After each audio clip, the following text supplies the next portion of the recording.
Hi. We saw Passengers. We did. We saw Passengers. What'd you think? I think I was expecting so much worse. Were you? Yeah. Mm-hmm. I think it was built up too much. They're like, oh, Sarah's gonna hate the ending. Oh, there's a twist you'll never see coming. But it's like the second he woke up by himself, I'm like, oh, he's gonna wake her ass up, isn't he? Yeah. And it's gonna play it as a romance, isn't it? Yeah. And lo, it came to pass. And this movie is just, it's a horror movie that doesn't realize it's a horror movie. Oh, the script was a horror movie. Uh-huh. The script is way better than this movie. I honestly agree with you. I thought the movie was going to be a lot worse going into it. Mm-hmm. This movie's got some fucking problems. Don't get me wrong. But, yeah, I recommend looking at the script, quite honestly. I want to now, because, like, as a horror movie, this would be really good. Uh-huh. Because his ass he woke up by mistake, Yeah. slowly went crazy, and then woke up a woman to, like, be the Eve to his Adam. Yeah. And keep it a secret from her and seduce her. Mm-hmm. That is the trappings of an excellent horror movie. No, like, it is. She'd figure it out, and he'd, like, be chasing her through the ship, and she'd Yeah. be like, "When?" And then maybe the gravity would go out, because that part was genuinely horrifying. Yeah. But no, they got in a fight because of it. Uh-huh. And he's all like, "But I love you," and she's like, "Leave me alone." He's like, "Okay," and she's like, "All right, I forgive you because the ship's breaking." And then they lived happily ever after. Right, yeah. Like, man. There's a lot of really good you could do with this. His ass should have just killed himself. No, totally. Like, it's a provocative script. It's a provocative story. Mm-hmm. Like, but before he wakes her up, he's been isolated by himself for like a year and 3 weeks or something like that. Yeah. And the way the script reads that this isn't charming Chris Pratt doing this. Uh-huh. The script reads this is a person who's been isolated for a year and will probably do something that most human beings wouldn't, but when you go insane in isolation like that, in solitary confinement on this ship, you're gonna do something pretty bad, probably. And the script really did deal with that. And whenever this movie almost did, I don't know, it would go back on it. Like, because the movie does address what he did was wrong, and it does... It was murder! No, yeah, exactly. Like, the movie does... No, sorry, I was doing my Jennifer Lawrence impersonation when she's, like, Oh, it was explaining murder, to yeah. Larry Fishburne... Was that Larry Fishburne? Yeah. Mm-hmm. Why she was so upset about it, and the way the scene was arranged made her seem like a whiny little bitch. He's like, yeah, I suppose he, technically speaking, murdered you. But a drowning man will grab on to someone as they drown, will they not? You two take care of each other, it is my dying wish, Black. God, I like Chris Pratt. He should not have been in this movie. No, he shouldn't have. Originally, it was Keanu Reeves, I think, which would have been better than Chris Pratt. If it had been anyone other than Chris Pratt, you would not have been able to hide that this was supposed to be a horror movie. Uh-huh. Yeah, and so the movie does... The movie does deal with the fact that he did what he did was wrong. It does minimally. Minimally, it does. It's not so much like Overboard, where a day passes and it's fine. The thing is, like, with Overboard, they gloss over it so much that it's hilarious. No, it is. This movie, they touch on it briefly to be like, yeah, alright, maybe he shouldn't have done this. What he did was wrong. Yeah. It's like, no movie, the word you're looking for is monstrous. Yeah, totally monstrous. And goddamn, yeah, the movie, every time, I mean, you could tell looking at the movie that this script really dealt with that a lot more than this movie is. Because every time this movie was getting close to turning into that, when it has angles in it. The ship would break. Yeah, it has angles in it and cinematography that make it look like a horror movie. When she realizes what he did, it looks like a slasher film. Like, it looks like, man, this really should turn into a thriller or something. And if you're going to give him this sort of redeeming moment, he's got to die at the end of this movie. Those two cannot fucking end up together in this. No, and there are moments where you can kind of see where maybe that's what the direction... There are moments in this movie that kind of reminded me of Ex Machina, in that sort of, like, quiet... Yeah. horrifying situation where as the audience it's slowly dawning on you what's going on, and then she'd push the dishes aside and they'd make out on a table. Yeah, and there would be shots where I'm like, I think I'm perceiving this as creepier than this movie is, even though the script is, because they put jokey Chris Pratt in this movie. So when it does have shots where he's just kind of standing behind her and whatnot, it doesn't feel like this movie, that the tone that they set for this movie thinks he's as creepy as he is. Because it would just be like one shot where he's kind of standing behind her, and then it's back to doing rom-com stuff. Well, plus, like, some of the things they did to mitigate how monstrous the thing that he did was just leaning very heavily on the Chris Prattiness of it. Yeah. So... Sorry. Well, yeah. like crying into the microphone. Uh-huh. Or the one part in particular, because, like, it kind of does this almost jokey little montage of him arguing with himself about whether or not he's going to wake up this woman, and, like, having little conversations with Michael Sheen, Robot. Who is the best person in this movie, by the way. Arthur is my favorite, and I want one. Uh-huh. And he's trying to, like, have these deep philosophical conversations, like, what if you could do something that would make your life a million times better, would make someone else's life a million times worse? And Arthur's like, dude, I'm a robot, I have no idea. Yeah. But then, like, they cut to him trimming his beard in the mirror, like, I'm just gonna trim my beard. And then he just cuts off a piece. And then he just looks himself in the eyes of the mirror and just says, please don't do this. And, like, that moment genuinely horrified me. Yeah. You know, because that's the second he started trimming his beard, he realized he'd made up his mind to wake her up. And the movie plays it as if it's kind of cute, It's not. And it's not. And I would be so mad if I was the guy who wrote this script. I really would, because that. In the script, does he die? Man, I can't remember, honestly. Because I don't think this character even deserves, like, the redeeming moment that he got in this movie. Because you figure he's gonna drift off into space and die, and for once, I was okay with that happening in a movie. Yeah. Because I'd like, his tether went to twang, and normally I would have been like, like, fucking drift off to space, you scumbag piece of shit. Yeah, no, I agree. And if that had happened in this, I would have thought this movie was a lot better than the reviews are making it look. Like, it made a lot of missteps along the way, but at least, if he had died, I would have probably just been just as mad. Really? More so than what they did at the end of this movie? Yes, because he didn't die ignominiously. He died, you know... Oh, heroically? Saving thousands of people and redeeming himself in the eyes of this character that he murdered / Yeah. slavered to himself. I don't even know how to describe the thing that he did to this woman, because he didn't murder her. He stole her. Yeah.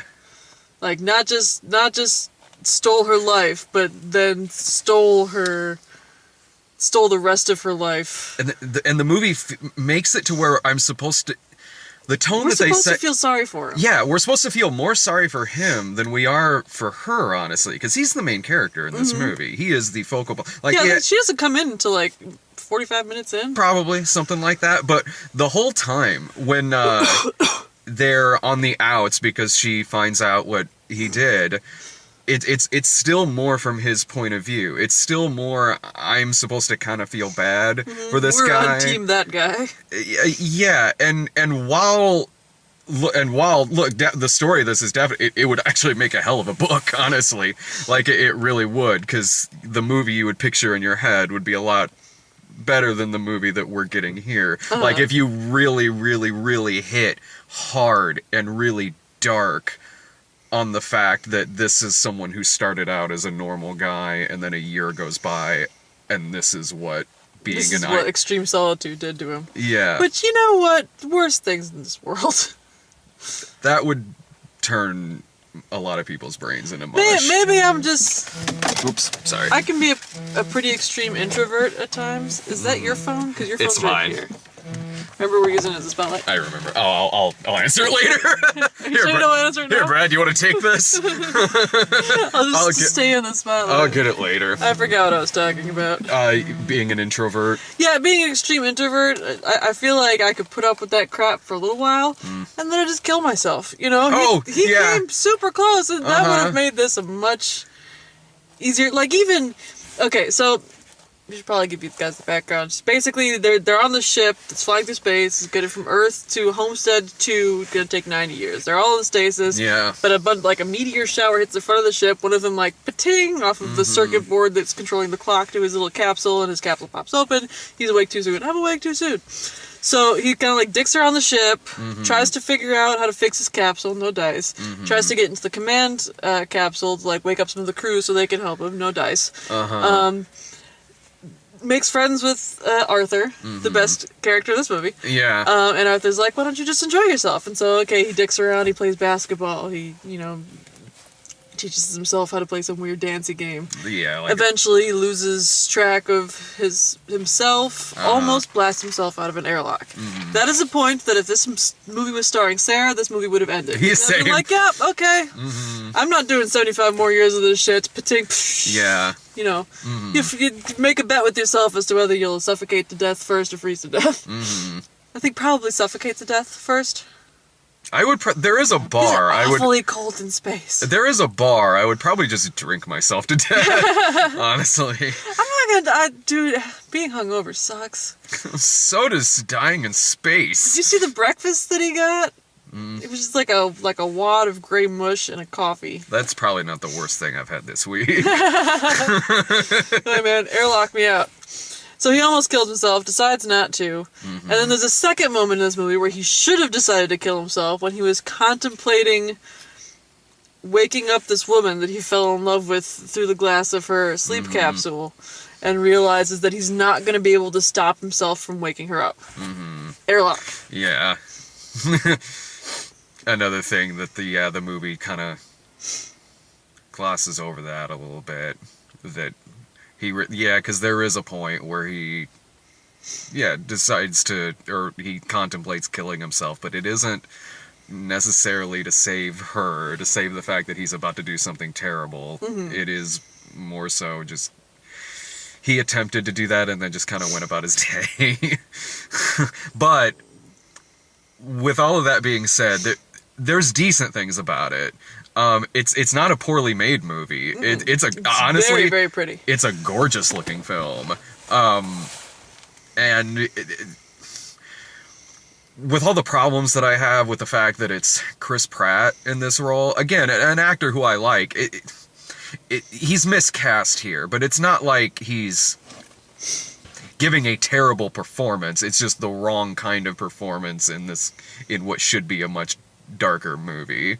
Yeah, I feel like it's the right performance for trying to make this not a horror movie. Yeah. And if anyone's gonna pull it off, it'd be Chris Pratt, but nobody could pull it off. They shouldn't have done that. No. They should, and if you're gonna do that, you have to fundamentally change way more about this movie. It made me like Chris Pratt. Did not make me like Jim. Well, Chris Pratt's very likable. Chris Pratt's a very likable actor. He's a good actor, but like if you're gonna put him in this and give it this much brighter tone than you would ever figure this movie would have, if just by looking at the plot, you have to fundamentally change way more things about this movie. Yeah. You have to make it to where they both accidentally fucking wake up. Yes. And then, yeah, that would be fine. Like, that would work in a level of, like, in the original Dawn of the Dead, when they're isolated in the mall and they kind of have to make this reality for themselves and just kind of cut everything else off from the outside and have some kind of semblance of normalcy in this shopping mall. This movie could have done something like that, honestly. If you're going to put Chris Pratt in this kind of role, then really... make him blameless. Yeah, then really you should do something like that with it. But I thought that the ending that they gave it really kind of tried... Fucking Zardoz ending? Well, at least in Zardoz, he openly said, "I'm a rapist." You know, like, at least in Zardoz, that was a bad guy we were following. And this was rape, really, because he fucked her under false pretenses many, many times. Almost married her under false pretenses. Monstrous. And on the breakfast table, too. God, and so the ending that it gives it really kind of tries to justify everything that he did, and it is really skeevy. I will say that when they started talking about like that lady who was a midwife, when they were like going around trying to guess the different people in the pods, Yeah. and they like landed on that very specific midwife lady, Uh-huh. I was very concerned that when the ending invariably came, where they ended up like living together in perfect harmony for 90 years, that they were going to end up having children, which I can't even imagine subjecting a child to that situation. I thought that is exactly what was going to happen at the end of this. Yeah, like the people would pop out of stasis and there's like these two 88-year-old people bored to tears because they don't even get to propagate the species. Honestly. Or having like a flowers in the attic situation. Yeah. Honestly, I'll bet you there probably was something like Maybe that it did here. not test very well. Well, one of the main reasons why I say that is because one of the captains there at the end, who comes out as Andy Garcia, who has no lines.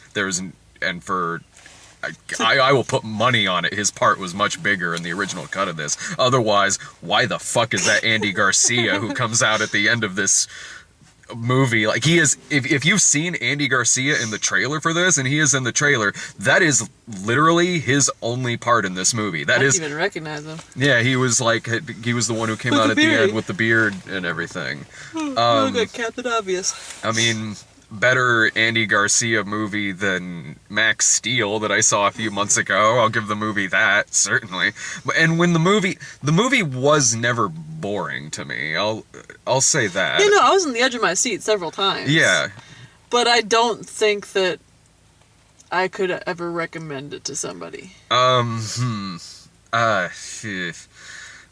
That's tough. Like, maybe if you read the script and are interested to see what they did with Then it, absolutely. and you want to, like, hate watch a thing, Uh-huh. or if you so staunchly believe that love can prevail. If you like a good bodice ripper, because it definitely had the tone of, like, do you read, like, the girl porn books with, like, the lady on the moor?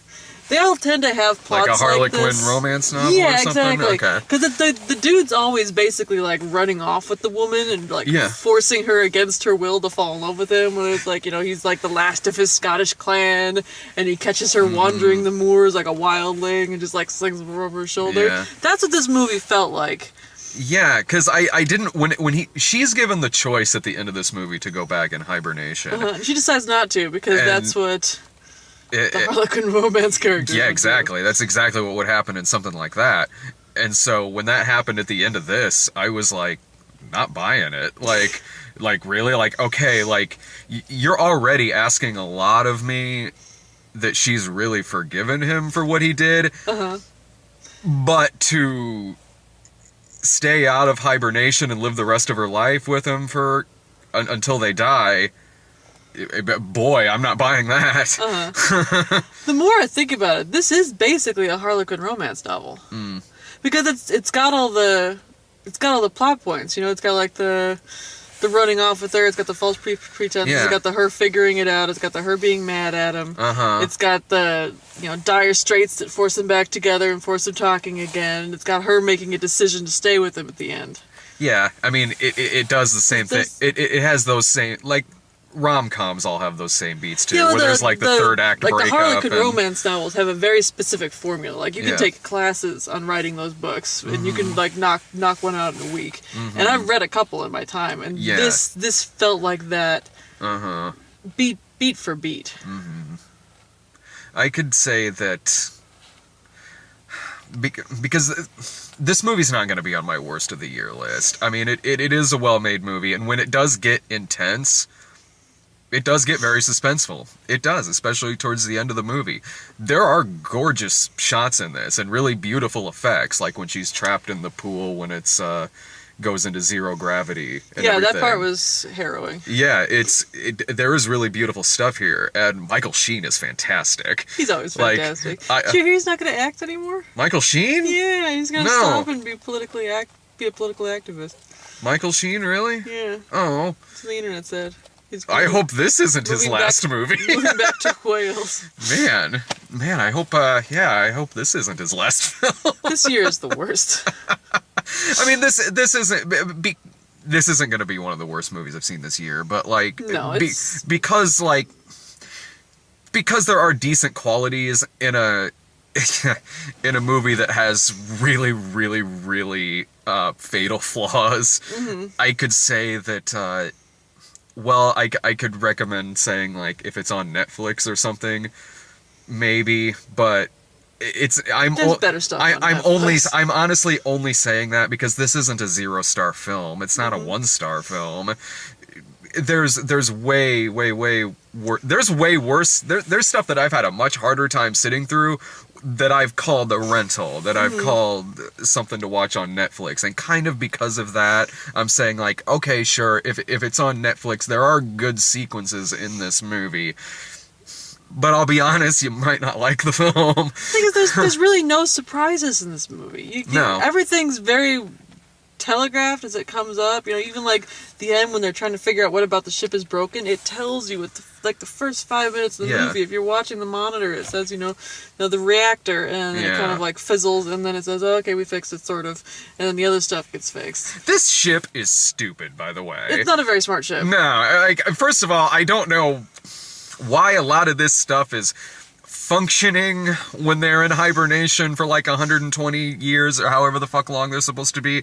And then when Chris Pratt sends out a message, like a video message saying, hey, To customer service saying like, hey, oops, my pod woke up, can you do something about this? And then the computer comes up and says, message will be received in 30 years. I'm like, then why is that there? There's no point. They were doing it for laughs. The same as like when he was talking to the computer and to the robots, where he's like, I came out of hibernation earlier, and they're like, that can't possibly be true. Enjoy your stay. Well, I didn't have a problem with that because that involved Michael Sheen, again, the best character in this film, who's Robot Lloyd the bartender from The Shining. I laughed at a man who had no pants until I realized I had no legs. Man, he's making the most of this movie. Like, he's great. He's great. Honestly, I could easily recommend this as a Netflix watch based solely on his character alone.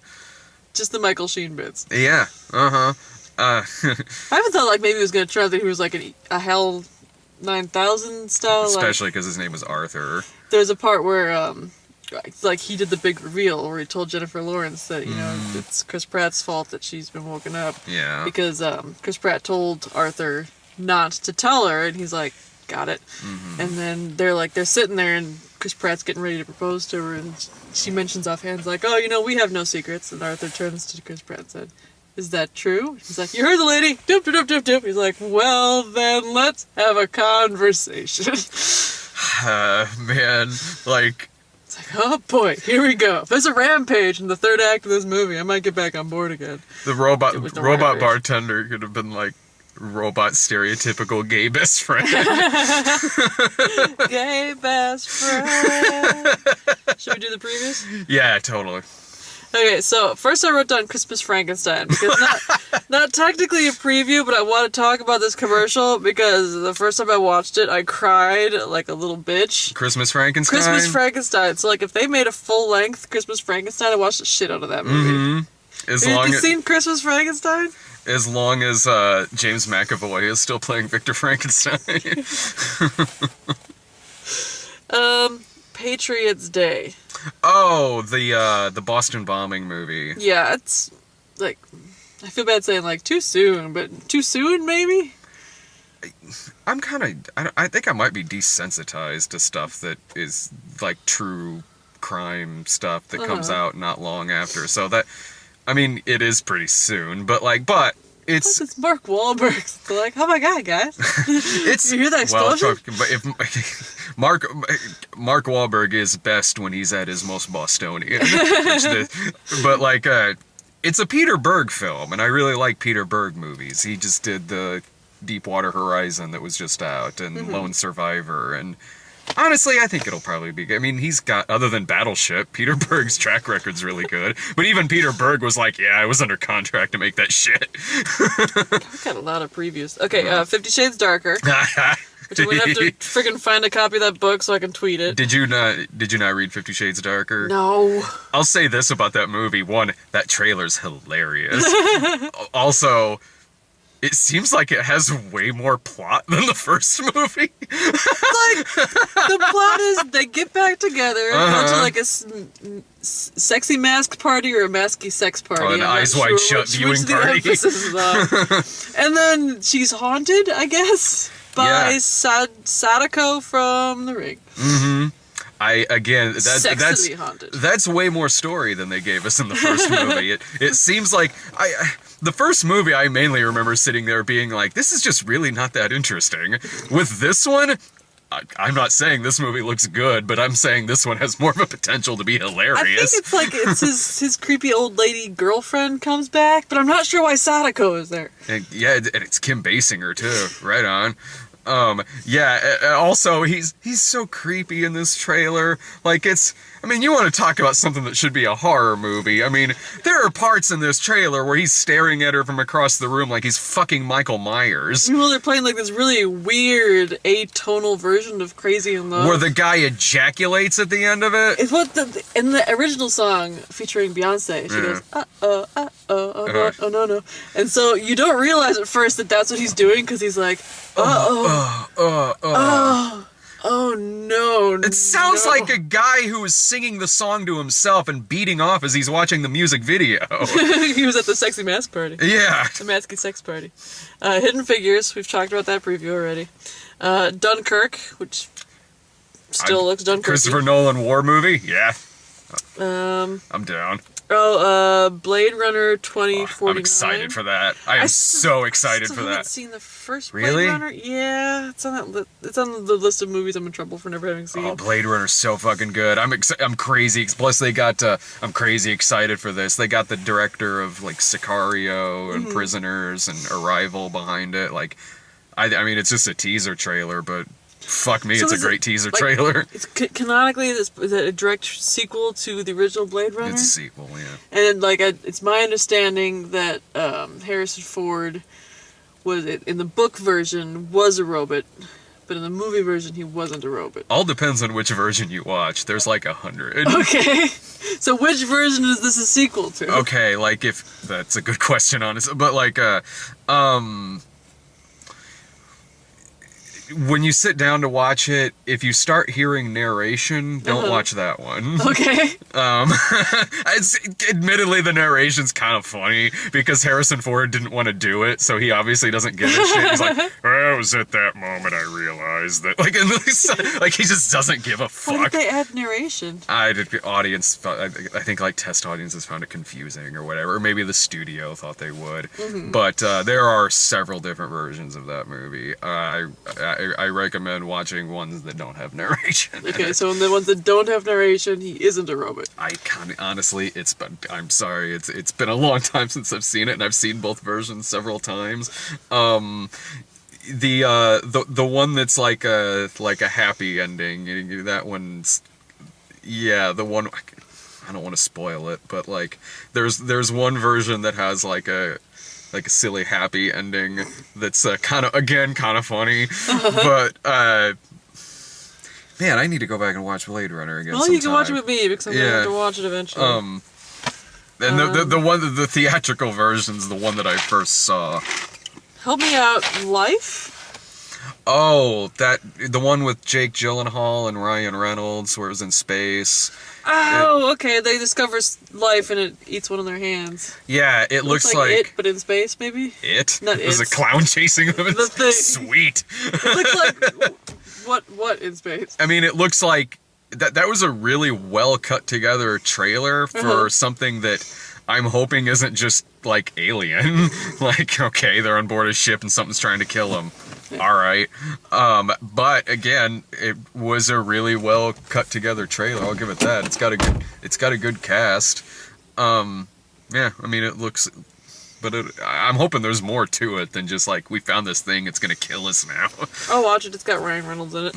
And he's not, buried in a coffin. Ghost in the Shell looks very pretty. Yeah. I don't know much I mean, I saw that years and years and years ago, but The movie doesn't look bad. It looks gorgeous. Well, I have no idea what that bottom one says. Oh, Spider-Man Homecoming. Oh, yeah, that looks... I'm excited looks like for a the lot new of fun. Spider-Man movie. Yeah, Michael Keaton in a Spider-Man movie. Is the Vulture? Hell yes. I hope it has the exact same ending as Birdman. They all do it in one take, too. Excellent. At the end, it turns out that was the Avengers. Wow, this movie got deep. It's gonna win Best Picture.